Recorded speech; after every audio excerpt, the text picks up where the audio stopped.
Olá, boa noite. Hoje eu quero comentar algo com você a respeito de esperar. Esperar em Cristo. Todos nós esperamos algo em Cristo.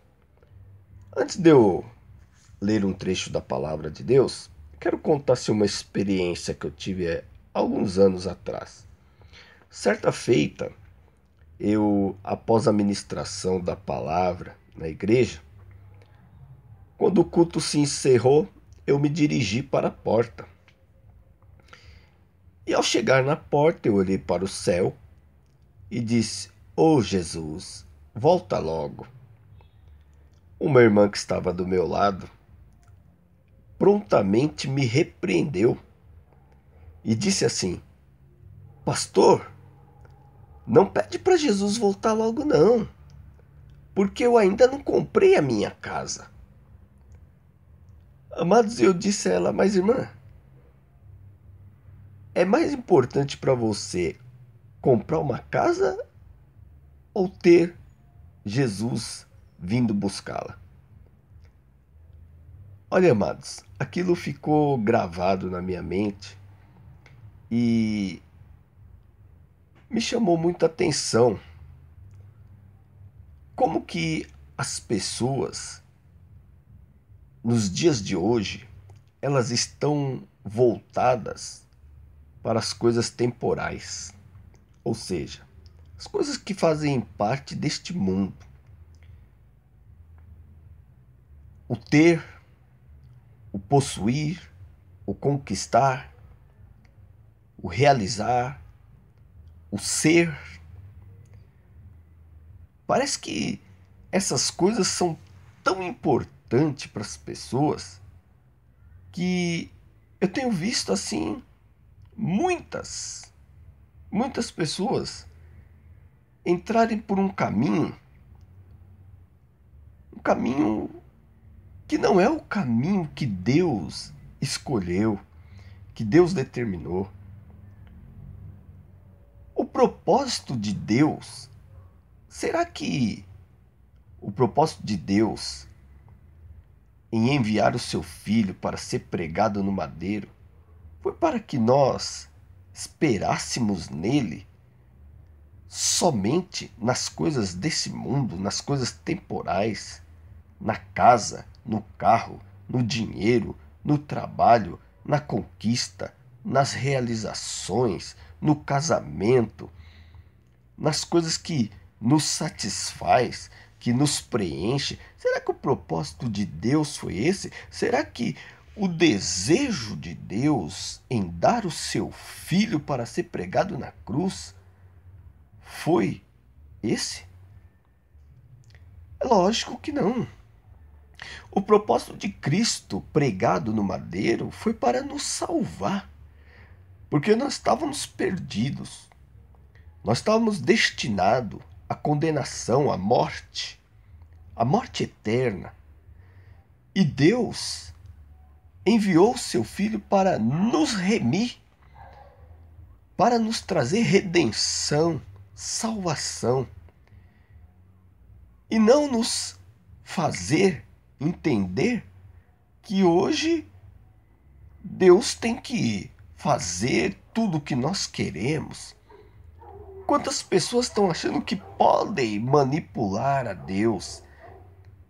Deus tem que fazer isso, Deus tem que me dar, Deus tem que realizar, Deus vai fazer, Deus quer fazer. Amados, será que nós não estamos nos colocando numa posição a qual Deus não nos deu esse direito? Muitas pessoas estão achando que Deus é o gênio da lâmpada, a qual você esfrega, ele aparece, você faz 3 pedidos e tudo bem. Mas a verdade não é essa. A verdade é que Deus quer algo mais conosco. Eu quero aqui ler um trecho da palavra do Senhor que está na carta do apóstolo Paulo, 1 aos Coríntios, capítulo 15, versículo 19, diz assim: se esperarmos em Cristo só nesta vida, somos os mais miseráveis dos homens. Muitas pessoas estão errando, estão absorvendo uma doutrina de homens interesseiros completamente adversa àquilo que é o propósito de Deus. O apóstolo Paulo aqui ele está dizendo que se aquilo que nós esperamos de Cristo estiver resumido, baseado nesta vida que nós vivemos, que vida é esta? A vida do ter, do possuir, do conquistar, do comprar, do se divertir, do casar, do realizar, do ser. Quantas pessoas estão querendo ser o que não são? E o apóstolo fala que se nós esperarmos só nessas coisas, nas coisas que são deste mundo, nas coisas temporais, nós somos miseráveis. Os mais miseráveis dos homens. Quando ele está falando aqui, homem é homem, mulher. Eu não sei o que você está esperando de Cristo. Mas se o que você está esperando está baseado neste mundo, me desculpa, querido, mas eu tenho que dizer para você que você é o mais miserável do homem ou a mais miserável da mulher.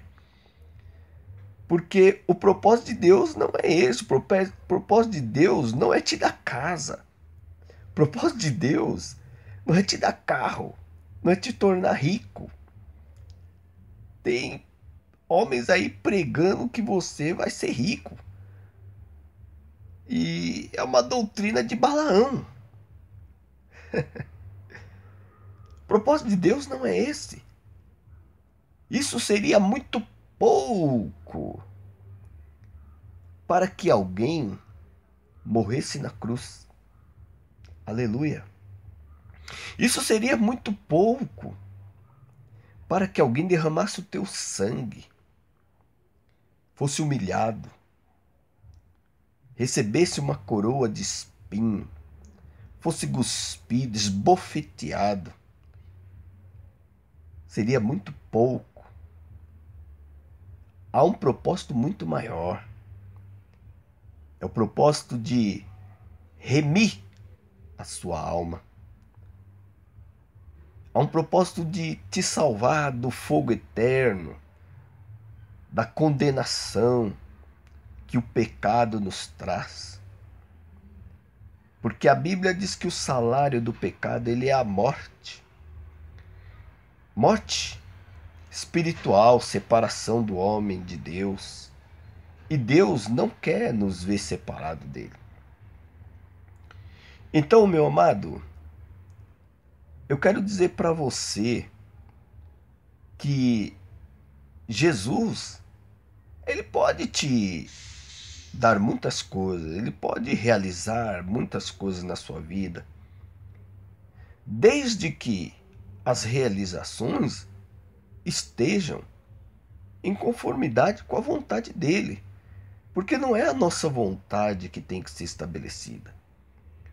As pessoas estão se esquecendo que um dia, e eu falo isso às pessoas cristãs, que um dia elas entregaram a sua vida a Jesus. E quando nós entregamos a nossa vida a Jesus, nós perdemos o livre-arbítrio. Ou seja, eu não sou mais dono da minha vida. Quem é dono da minha vida é Cristo. E se Cristo é dono da minha vida, é a vontade dele que tem que ser estabelecida, é ele que vai me dirigir, me guiar, é ele que vai realizar, é ele que vai fazer aquilo que vai glorificar o seu nome. Ou você acha que se Jesus hoje te tornasse uma pessoa rica, você iria glorificar o nome dele com a sua riqueza? Será?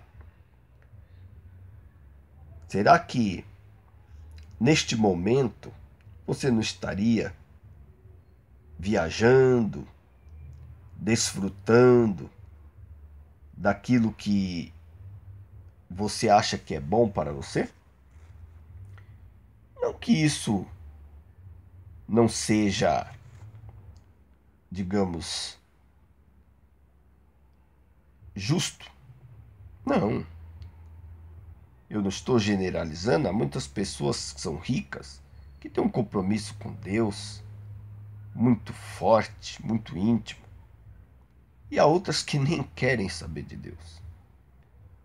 Mas eu quero dizer para você que o propósito de Deus não é realizar os seus caprichos, as suas vontades.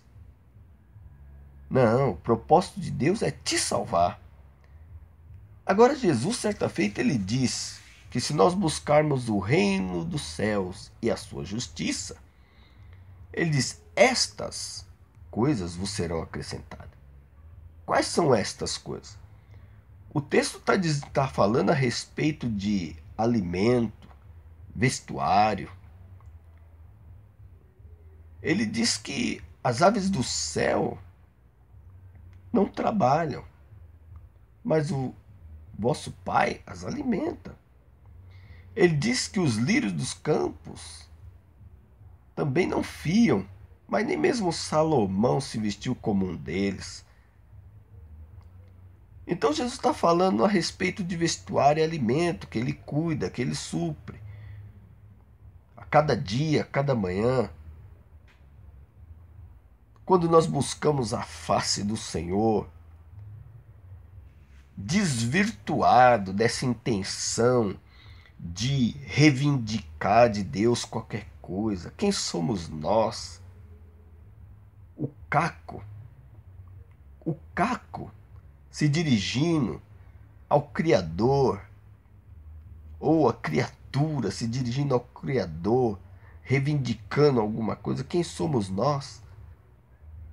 Pecadores, falhos, cheios de erros, de atitudes, e achamos que temos alguma autoridade para ir diante de Deus, reivindicar qualquer coisa.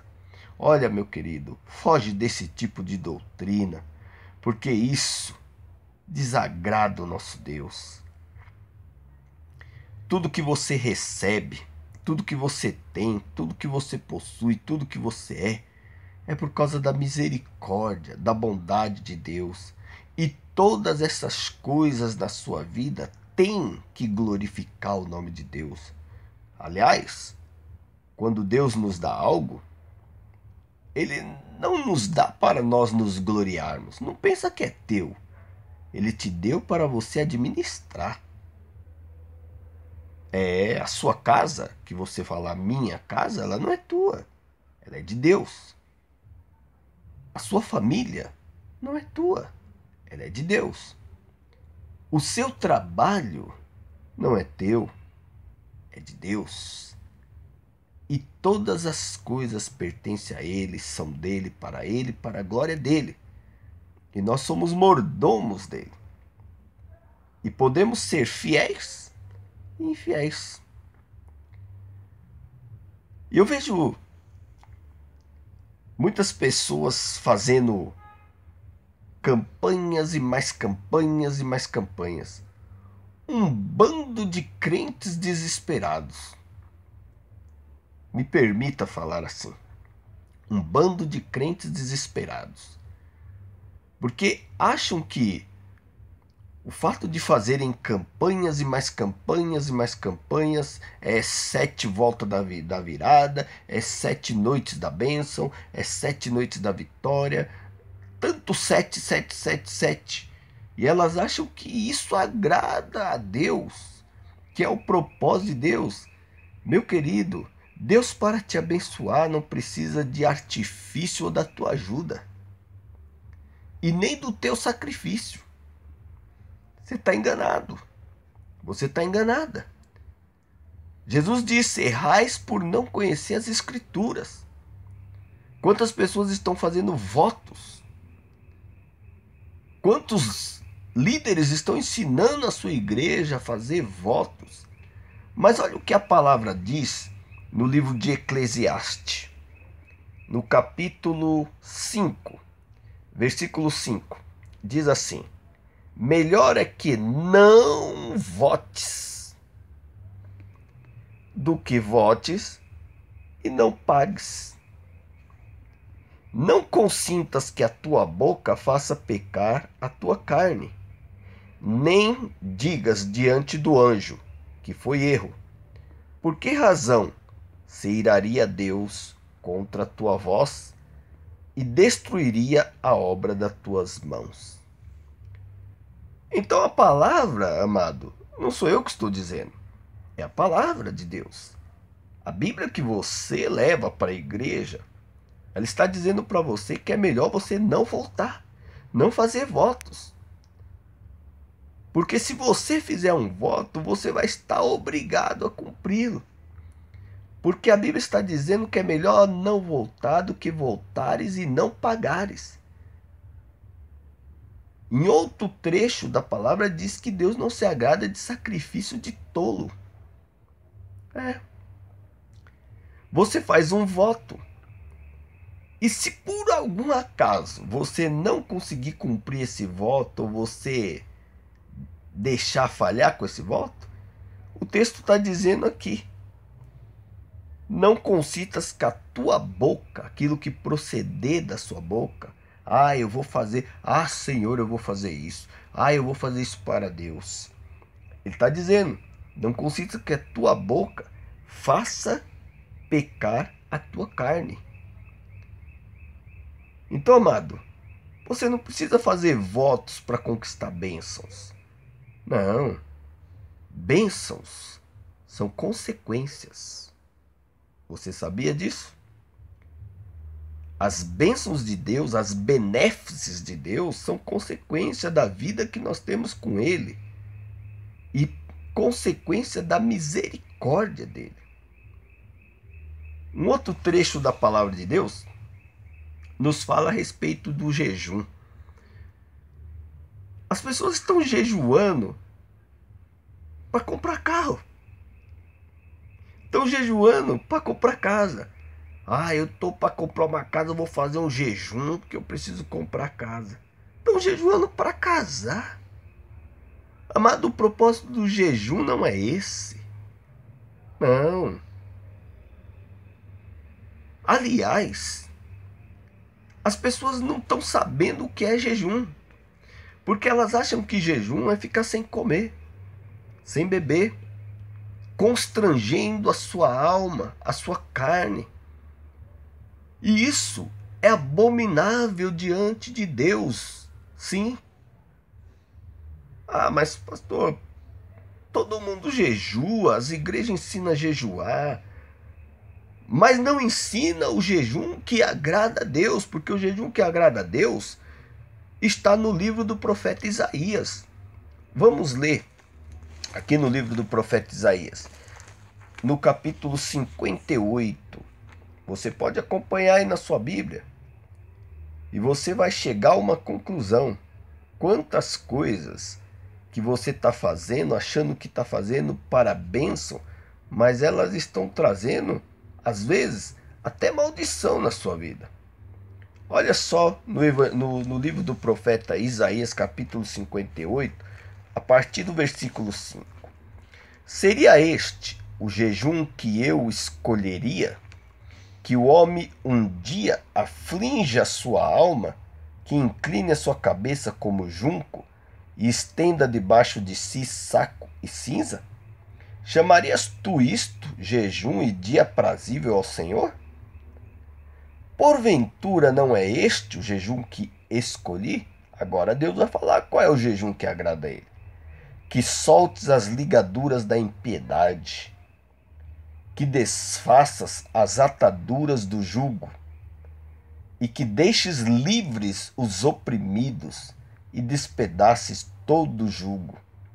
Porventura não é também que repartas o teu pão com o faminto, e recolhas em casa os pobres, abandonados, e quando vires o nu, o cubras?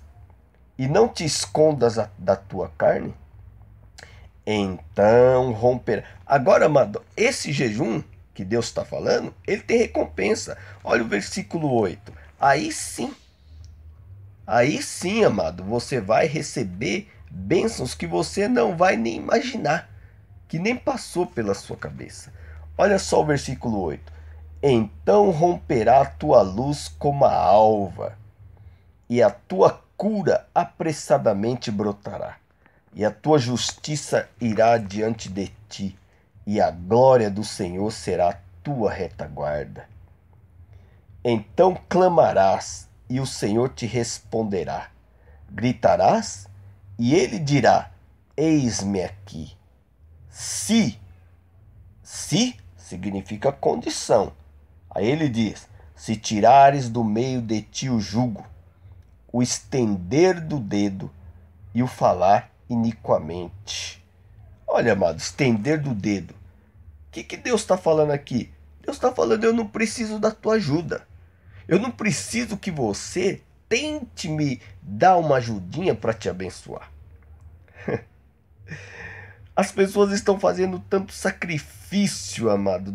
Olha, tá faltando elas plantarem bananeira para atrair a atenção de Deus, quando o que Deus quer é que você exerça misericórdia, que você pratique misericórdia, que você olhe para o seu próximo, para o semelhante e sinta compaixão. Você sabe o que é compaixão? Compaixão é você sentir a dor do teu próximo, a dor daqueles que estão ao teu redor, que Deus muitas vezes coloca no teu caminho e que você ignora.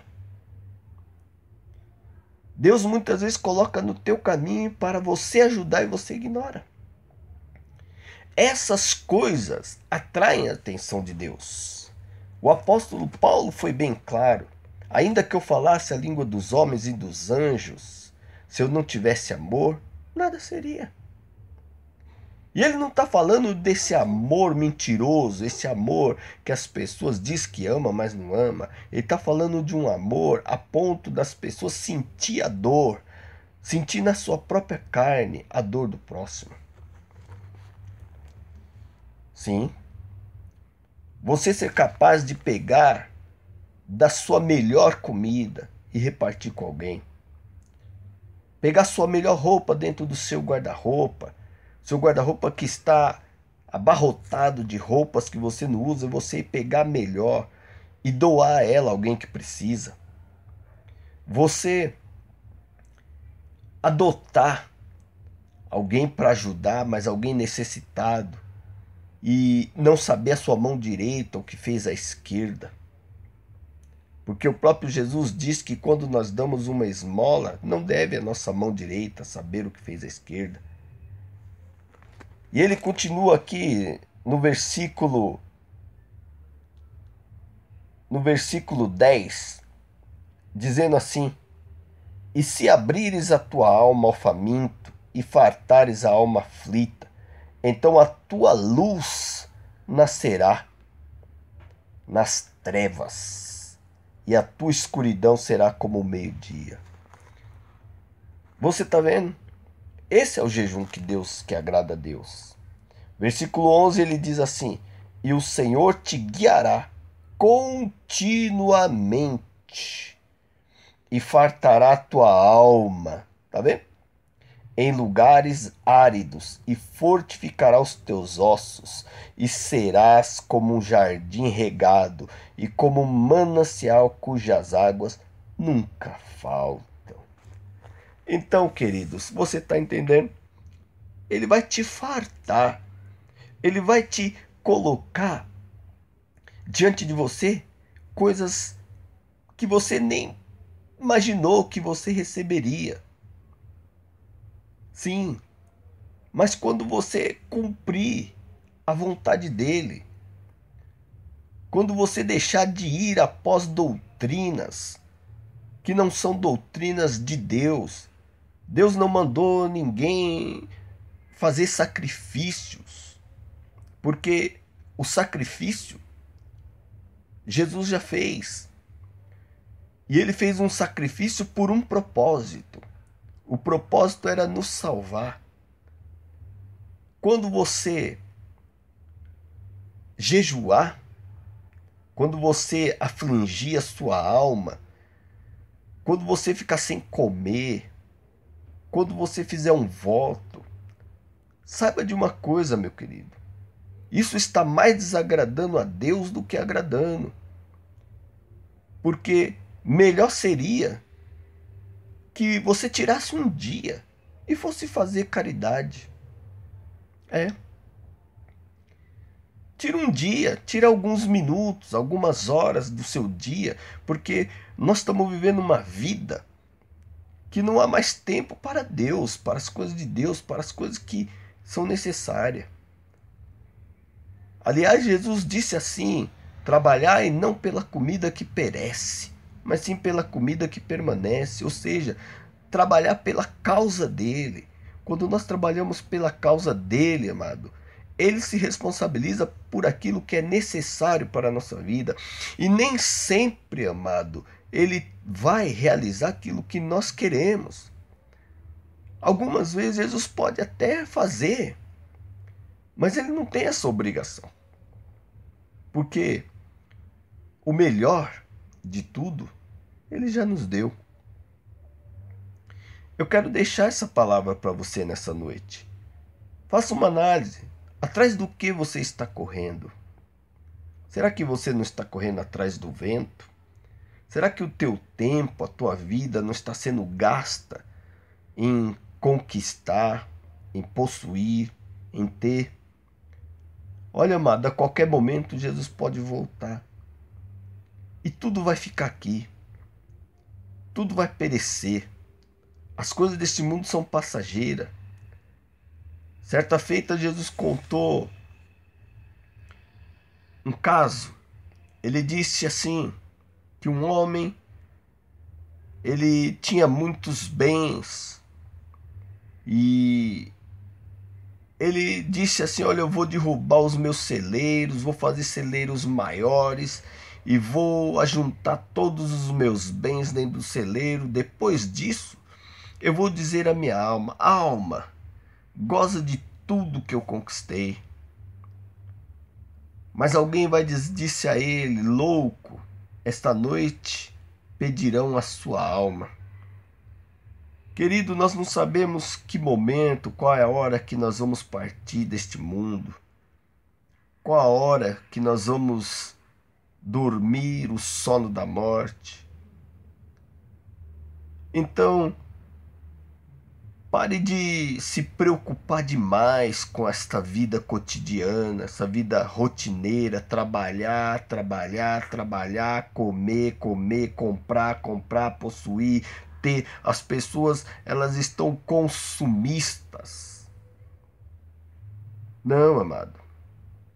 Trabalhe um pouco pela comida que permanece, pela causa do Senhor, que o Senhor vai abrir portas na sua vida. Portas tremendas, e você vai entrar por elas, e você vai ser feliz. Esse é um propósito de Deus, te fazer feliz, mas através das coisas espirituais, porque as coisas materiais não nos traz felicidade.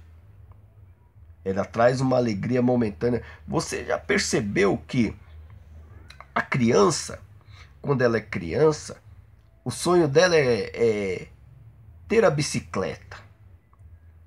Eu fui criança um dia e eu tinha um desejo enorme de possuir uma bicicleta. Mas quando eu ganhei a bicicleta, dei algumas voltas e ela se tornou um bem comum e ficou encostada no canto. Algumas vezes, de vez em quando, eu pegava, dava uma voltinha, mas a bicicleta não me satisfez. Depois que nos tornamos adolescentes, o sonho do adolescente é conquistar aquela menina da turma,